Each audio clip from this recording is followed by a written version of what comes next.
Сайн байцгаана уу хүндэт сонсогчдоо. Өнөөдөр агуулсууд Бетховны талаар ярихаар бэлдсэн. Людвиг van Бетховен 1770 оны 12 дугаар сарын 17-нд Германы Вена хотод төрсөн бөгөөд авьяас бэлхэн багаасаа тодорч 10 настайдаа төгөлдөр хуур бишгүүр тоглолтгороо Вена хотод алдаршиж эхэлжээ. Түүний анхны хөгжмийн багш нь аав нь байв. Түүний ээж игэл даруй энгийн нэгэн бүсгүй байсан бол харин аав нь хунтайжин эзэн хаадад үйлчилдэг дуучин нилээд арх уудаг ир байваа. Бетховны өвөө Калифестер Людвиг van Бетховен нар Вена хотын хамгийн алдартай хөгжимчдийн нэг байсан бөгөөд бяцхан Бетховны хамгийн том бахархал нь өвөө нь байваа. Бетховны хоёр эрэгтэй дүүтэй байсан бөгөөд эцэг нь түүнд маш хатуу хахир аргаар хөгжим заадаг байв. Төгөлдөр хуур хийл тоглож буй бяцхан Бетховныг алдаа гаргах бүртэн цохиж зоддог.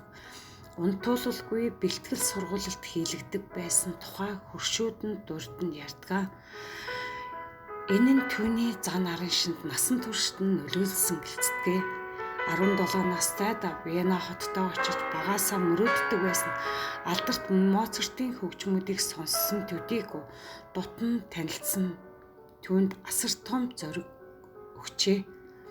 Хоёр агуу хүний анхны уулзалт Бетховны ирээдүйд төгс тодорхойлж өгсөн юм а. Гэвч төд удалгүй Бетховны ээж нь нас барж эцэг нь орон гэрээ орхисон тул Вена руу буцарч хоёр дүүгээ асрах хэрэгтэй болсон байв.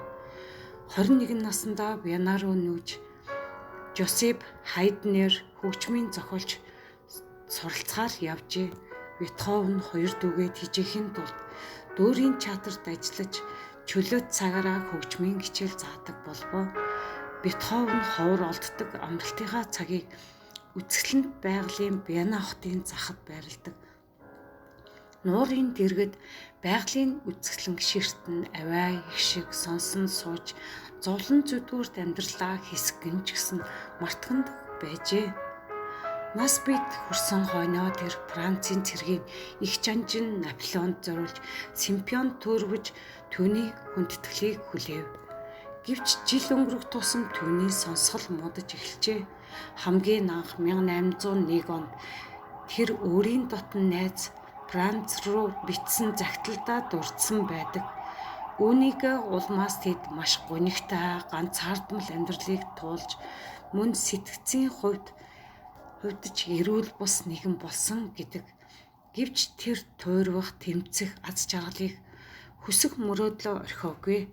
Энэ үед Гуйсберттэй учирч сарны соната бичиж хайр дурлал нь бүтлгүүдснээс болж биеийн зовлон дээр сэтгэлийн зовлон нэмжээ. Энэ үедээ 2 дугаар симфониа зохиосон бөгөөд үүнд залуу насныхан хайр дурлал хүсэл тэмүүллээ шингээжээ.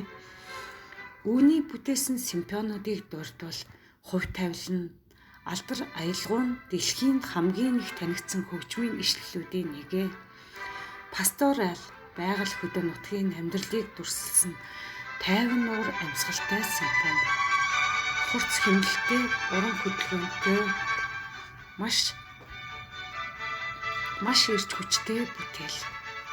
Одик Градостын түүний хамгийн алдартай сүр жавхлантай бүтээл. Энэ нь дуу хоолой орсон анхны симфониудын нэг бөгөөд өнөөдөр Европын холбооны албан ёсны сүлд дуу болсон.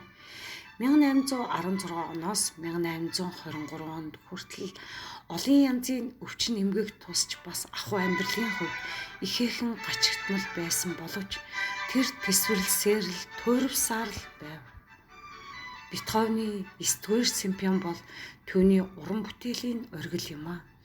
Энэ бол симфоны түүхэнд анх удаа найрал дуучид дуулж түүний хөгжимд шинжилэлт хийсэн алдарт бүтээл байлаа. Бетховны уг алдарт симфони бичиж байхдаа таг дүлий байсан юм а.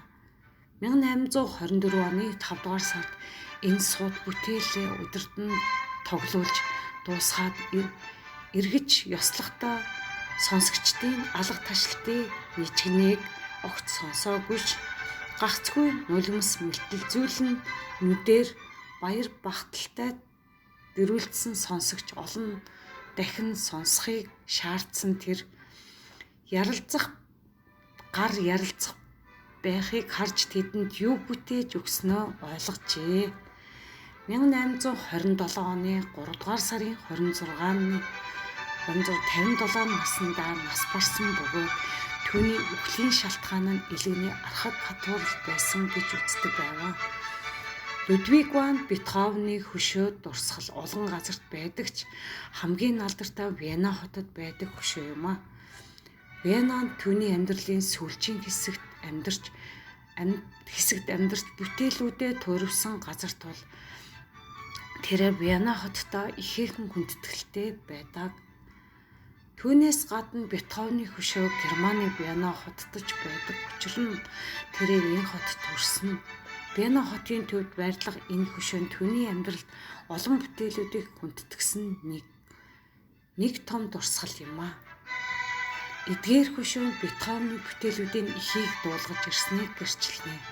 Түүний хийсэн авгаа бүтээлүүд одоо ч дэлхийд дахин үеийн үед хүндэтгэн сонсож урлагийн салбарт маш том хөрөнгө оруулалт хийгцээр ирсэн. Түүний энэ гайхамшигтай зүрх сэтгэлээ мэдэрч сонсорч симфон найрал хөгжим дууны ая эгшгэндээ хөглүүлж байсан үнэхээр гайхалтай. Уран бүтээлч ховорхон хүн юм а. Миний хувьд гайхамшигтай алдарт хүмүүсийг энд дурдж байгаадаа талархалтай байна. Хүлээн авч сонссонд баярлалаа.